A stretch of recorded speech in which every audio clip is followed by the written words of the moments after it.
Olá, nós vamos dar sequência então ao tema pecado. Nós já falamos a primeira parte, né, no outro vídeo, que como o pecado entrou no mundo e na vida do ser humano, né? E hoje nós vamos ver então a segunda parte desse tema pecado. E essa segunda parte nós vamos falar sobre as consequências do pecado na vida do ser humano. Tem uma passagem bíblica aqui que a gente vai ler. Aliás, vamos ler várias passagens bíblicas, né? Depois eu coloco ela aqui embaixo para você achar melhor aí na sua Bíblia, tá? Passagem que nós vamos ler é 1 João capítulo 3, versículo 4. E a Bíblia diz assim: todo aquele que peca transgride a lei, porque o pecado é transgressão da lei. E a lei, nesse caso aqui, biblicamente falando, é a lei de Deus, né? É a lei de Deus. Nós já falamos sobre isso, que a lei de Deus é a lei do amor. Então, quando Deus coloca um preceito, né, ou uma lei, é porque Ele quer que o ser humano viva melhor, que ele viva em paz, né? E quem transgride, então, essa lei de Deus, nós chamamos de pecado, né? Então, pecou, quer dizer, transgrediu a lei de Deus, não quis obedecer a Deus, né? Portanto, tem as suas consequências, né? E a maior consequência do pecado é a separação eterna, né, do ser humano com Deus. Então, a Bíblia chama isso de inferno, né? Quando a alma morre no pecado, então ela vai para o inferno, ela não vai para o céu. Deus não manda ninguém para o inferno, né? A pessoa escolheu essa vida de viver separado de Deus, né? De viver pecando, de viver transgredindo a lei de Deus.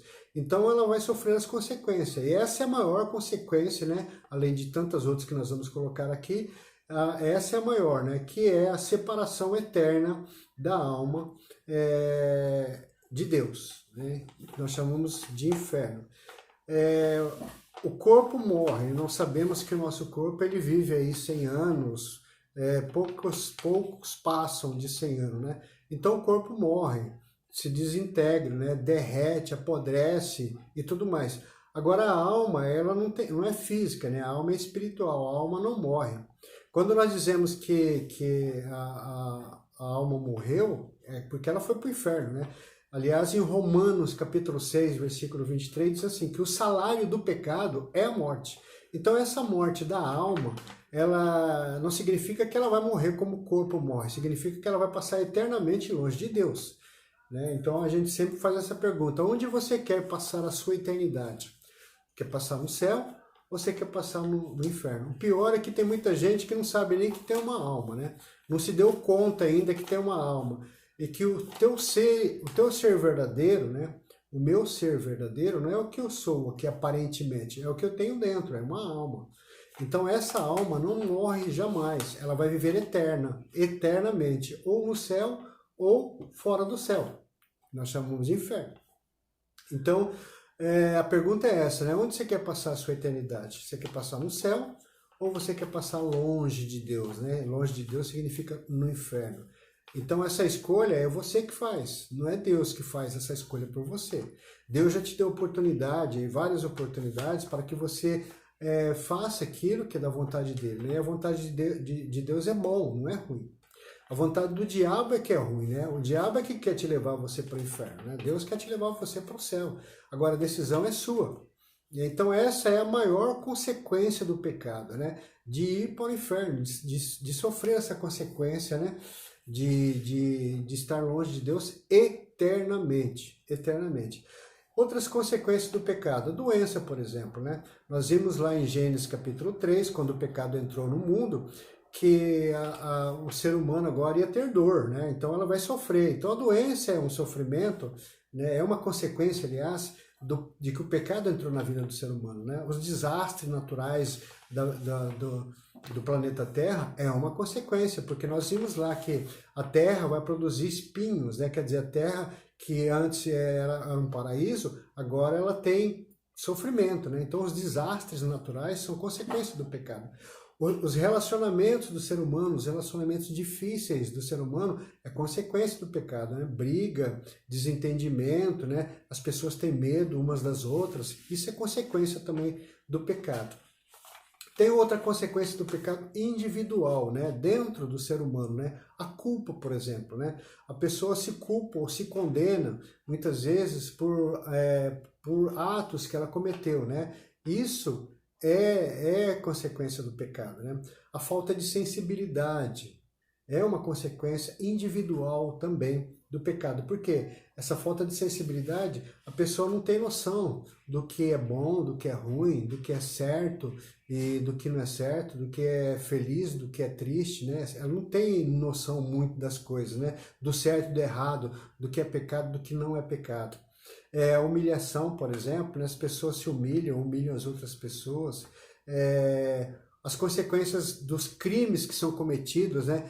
Não só violam as leis de Deus, também violam as leis humanas, né? E tem a sua consequência, né? As pessoas vão presas, em alguns países as pessoas sofrem prisão perpétua, até pena de morte. Então isso são consequências individuais de transgressão da lei, ou pessoas que pecam, né? Porque o pecado, volta a dizer, né? Biblicamente, é transgressão da lei de Deus, né? Hoje nós vemos claramente as consequências do pecado no ser humano. A Bíblia diz em Gálatas, capítulo 5, versículo 19, diz assim, a respeito do pecado. Ora, as obras da carne são essas: fornicação, impureza, libertinagem, idolatria, superstição, inimizades, brigas, ciúmes, ódio, ambição, discórdia, partido, inveja, bebedeira, orgias e outras coisas semelhantes. Dessas coisas vos previno, como já vos preveni. Os que as praticarem não herdarão o reino do céu. Quer dizer, os que praticarem essas coisas não entram no céu. Então eu vou uma por uma aqui, né? Pausadamente. As obras da carne são essas: fornicação. Fornicação pode ser também pessoas que ficam tendo relação sexual, né, com outras pessoas, principalmente essas pessoas que são casadas, né? Isso também é chamado de pessoas que traem a esposa, que traem o marido, é chamado também de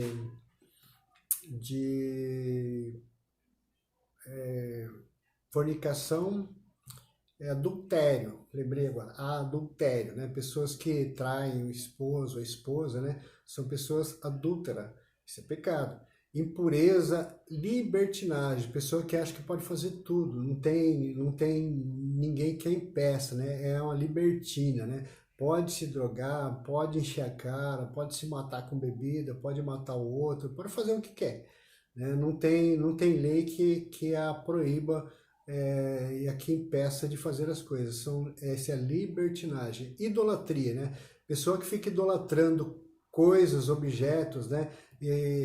E como se fosse Deus, né? Que tivesse influência na sua vida, né? Pessoas que têm, por exemplo, que segue o horóscopo, por exemplo, né? O horóscopo faz uma influência muito grande na vida do ser humano. Pessoas que pegam objetos, né? Que têm superstição em cima desse objeto, tudo isso é idolatria, né?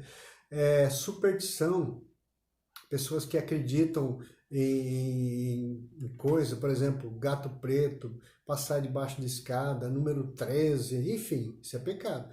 Brigas, ciúmes, ódio, ambição, discórdia, partidos, inveja, bebedeira.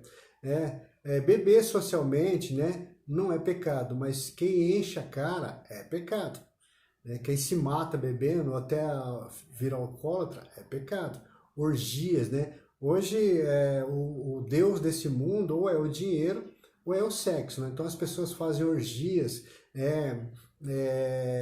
não tem respeito pelo ser humano, homem com homem, mulher com mulher, hoje está com uma, amanhã está com outra, tudo isso é pecado. Essas pessoas não vão para o céu, a Bíblia que está falando. E outras coisas semelhantes, dessas coisas vos previno, como já vos preveni, os que as praticarem não herdarão o reino do céu. Então tá aí Gálatas, né, capítulo 5, a partir do versículo 19, fala a respeito disso. E já que eu toquei no assunto de orgia sexual, é bom que a gente saiba, né, que essas coisas não é pecado, né? Deus não se agrada dessas coisas, né? Então, os que praticarem não herdarão o reino do céu. Deus fez o sexo para o casamento. O casamento. Fora do casamento é pecado, irmão.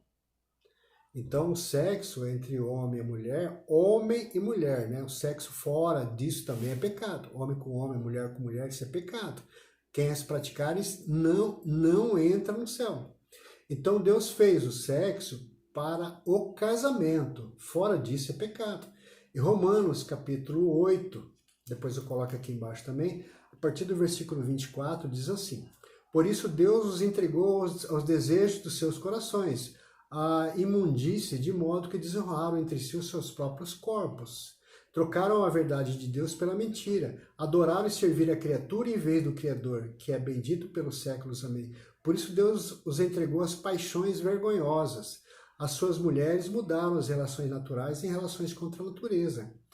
Do mesmo modo, também os homens, deixando o uso natural da mulher, arderam-se em desejos um para com o outro, cometendo homem com homem a torpeza e recebendo em seus corpos a paga devida pelo seu desvario. Isso é pecado, irmão. E também todas essas imundícies e essas coisas que eu falei aí são consequências, né, do pecado. A Bíblia fala de 10 mandamentos, né? Depois eu não vou falar aqui um por um, né? Porque a gente fica muito extenso o vídeo, né? Depois eu escrevo aqui embaixo os 10 mandamentos da Bíblia, né? E a igreja também fala de 7 pecados capitais, ou pecados mortais, né? Que são pecados que, se cometidos, não entra no céu. Nós sabemos que todo pecado ele pode ser perdoado por Deus, né? Mas precisa de um arrependimento. Se a pessoa se arrepender, Deus perdoa. Mas é preciso um arrependimento de coração e não praticar mais. Não adianta nada você pedir perdão pelos seus pecados e precisa pedir perdão para o sacerdote, né? Porque o sacerdote, em nome da igreja e em nome de Deus, nos dá a absolvição desse pecado. Então é preciso pedir perdão a Deus através do sacerdote, então tem que se confessar com o sacerdote. E depois de confessado, né, isso precisa ser de coração, não adianta ser só de palavra, porque não vale nada, né? Não adianta você chegar para o sacerdote e falar assim, eu fiz isso, eu fiz aquilo, e o sacerdote vai absolver esse pecado, né? Em nome da igreja, em nome de Deus. Mas só que se você não se arrepender de coração, não vale nada. Outra coisa também, se arrepende ali e no outro dia já está cometendo, também não vale nada. É preciso se arrepender e não praticar mais, né? Então Deus perdoa todos os pecados, mas é preciso o arrependimento e é preciso pedir perdão, tá ok? Eu vou colocar aqui embaixo então as citações bíblicas que eu falei aqui, e vou colocar também os 10 mandamentos e os 7 pecados capitais ou mortais que a igreja coloca para nós, tá ok? Por favor, respondam rápido esse vídeo aí, né? O outro responderam rápido, responderam a tempo, né? Então eu preciso que vocês respondam rápido. Vocês têm aí amanhã, que é sexta-feira, sábado, domingo, segunda. Na terça-feira eu vou colocar outro vídeo dando sequência aí à nossa catequese, tá bom? Deus abençoe a todos vocês e até a próxima, se Deus quiser.